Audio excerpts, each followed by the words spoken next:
Thank you for pressing play. Your presence here brings joy to my heart. Welcome to our channel, where today's focus is all about Emma Trentini. Let's get started. Emma Trentini, 1878 March 23, 1959, was an Italian soprano opera singer who came to the United States in December 1906. Let's zoom in on early life and understand its implications. She was born in Mantua, Italy. Her parents were poor and could not afford to give her money to attain an operatic career. At the age of 12, she was welcomed into the church choir of Mantua. A fund was raised and her mother consented to allow her to go away and study with the renowned Lombardi. She obtained a place at the Teatro alla Scala in Milan at the age of 14. She studied there for 4 years and toured Europe as a performer between seasons. During her travels, she met Australian soprano dame Nellie Melba. Melba the Great recommended Trentini to Oscar Hammerstein, who was in Paris and searching throughout Europe for new talent. Trentini sang for Hammerstein in Brussels. He was impressed by her and she was extended a 5-year contract. Now, let's redirect our focus towards grand opera singer and discover its significance in our narrative. She performed as a singer with Hammerstein at the Manhattan Opera House. The Opera House was built by Hammerstein and opened in 1906. It still stands at 34th Street.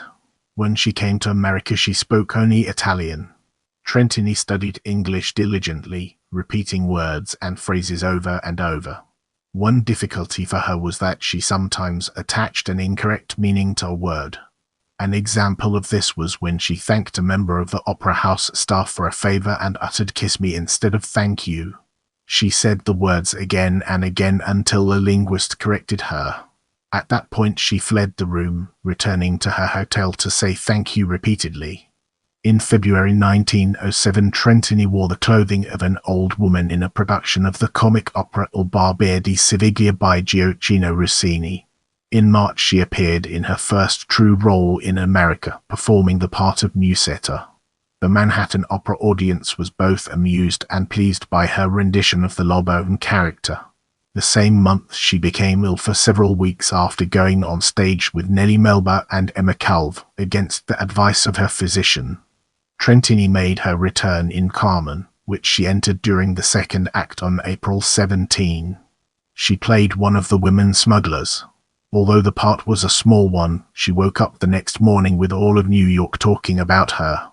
Trentini continued to play minor roles, but her piquant personality made them seem more significant.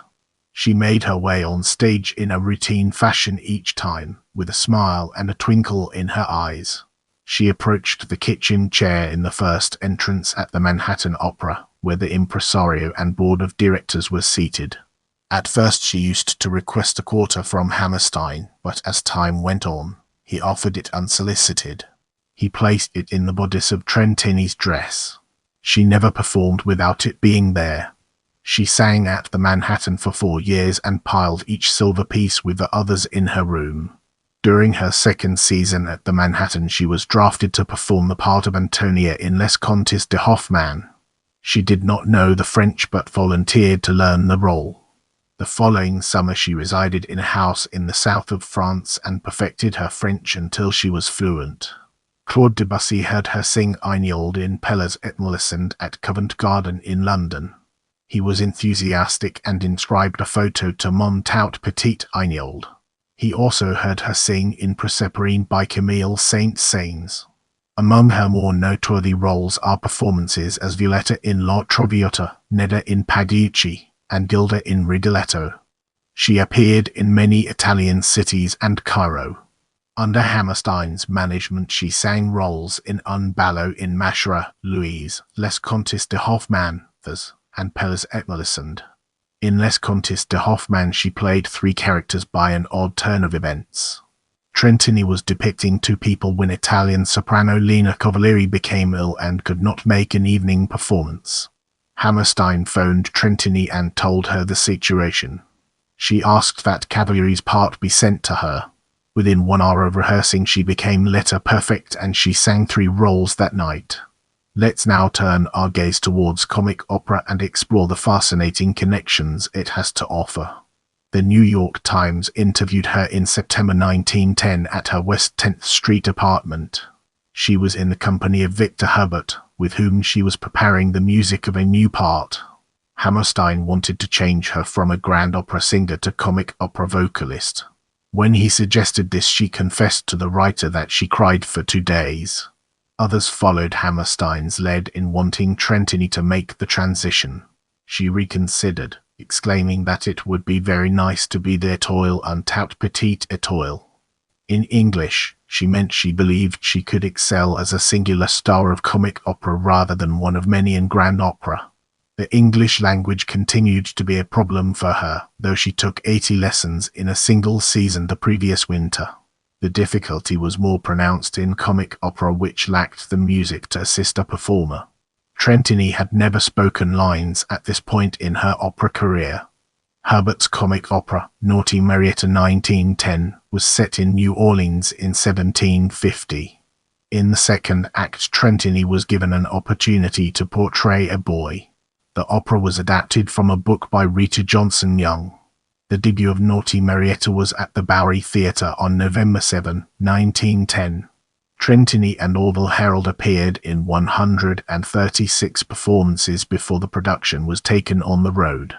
A dispute between Herbert and Trentini arose when Herbert requested that Trentini perform an encore of the Italian street song. Trentini ignored him because she wished to save her voice for the rest of the performance. The feud between Herbert and Trentini gave composer Rudolf Frimmel his first big opportunity. Herbert refused to work with Trentini, so Frimmel joined with Otto Harbach to compose The Firefly 1912 for Trentini. Frimmel said of Trentini in September 1970, "Smartest singer I ever met. She never talked or sang out loud, and when she did, it was always 1 octave lower. She saved her full voice for a real audience." As we venture forward, let's take a closer look at private life and its impact on our understanding. Opera tenor Enrico Caruso with Trentini for 16 months, after which she vowed to marry him in 1911. A portion of their courtship occurred in Rimini. Later, Trentini was named as a co-respondent in Frimmel's divorce from his first wife in 1915, and evidence was introduced that they were having an affair. Emma Trentini died in 1959. Thank you for watching. I appreciate your support, and I'll see you in the next video.